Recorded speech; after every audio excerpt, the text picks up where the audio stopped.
شاہ صاحب سے ملاقات نہ کی جائے. شاہ صاحب ابھی بھی میں یہاں جب باتیں کر رہا تھا, یہ کیا وجہ ہے کہ انتخابات کے بارے میں لوگ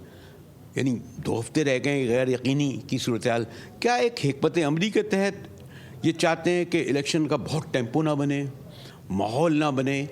اور اس کو پھر آپ کو علم ہے کہ جب اتنا ٹیمپو نہ بنے تو انتخابات کو ایک مینیج بھی کرا جا سکتا ہے, ایسی کوئی بات ہے یا؟ مجاہد بھائی, یہ پاسبل نہیں ہے کہ کوئی پلان کے ساتھ ٹیمپو کو روکے, مگر انفارچونیٹلی ٹیمپو نہیں بن رہا. اور وہ ریزن ایک یہ بھی ہے کہ ایک بڑی پارٹی ہے جو ابھی تک جیل میں ہے, ان کا مسئلہ چل رہا ہے. اور دوسرا یہ ہے کہ گو مگو کی صورتحال ہے کہ کہیں سے کسی کو کہا جاتا ہے کہ الیکشن نہیں ہوگی, مگر ہم اس بات پہ یقین رکھتے ہیں کہ الیکشن ہوگی اور ضرور ہوگی, کیونکہ الیکشن نہ ہونا, جو ریاست میں بیٹھے ہیں ادارے وہ بھی دیکھ رہے ہیں, سمجھ رہے ہیں, جب آپ اور ہم سمجھ رہے ہیں تو وہ بھی سمجھ رہے ہیں کہ ملک کا حل جو ہے وہ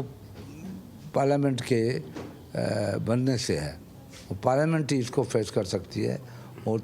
پاکستان کو اپنی راہ پہ لگا سکتی ہے, لائن پہ لگا سکتی ہے. 15 سال مسلسل پارلیمنٹ وجود میں رہی ہے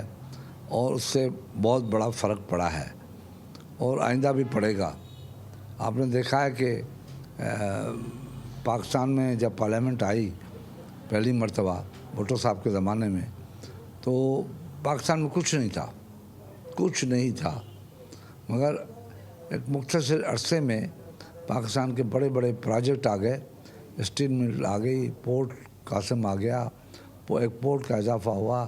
ہیوی میکینک کامپلیکس آ گئی, ہیوی الیکٹرک کامپلیکس آ گئی, کامرا آ گیا, کانسٹیٹیوشن بن گیا, اور نیشنل ہائی وے بن گیا, اور اپنی اسلامک آئیڈیالوجی کا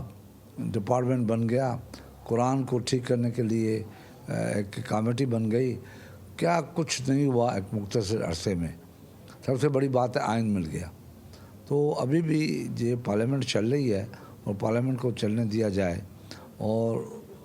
تو میں نہیں سمجھتا پاکستان 10-12 سال کے اندر اپنے پاؤں پہ نہ کھڑا ہو.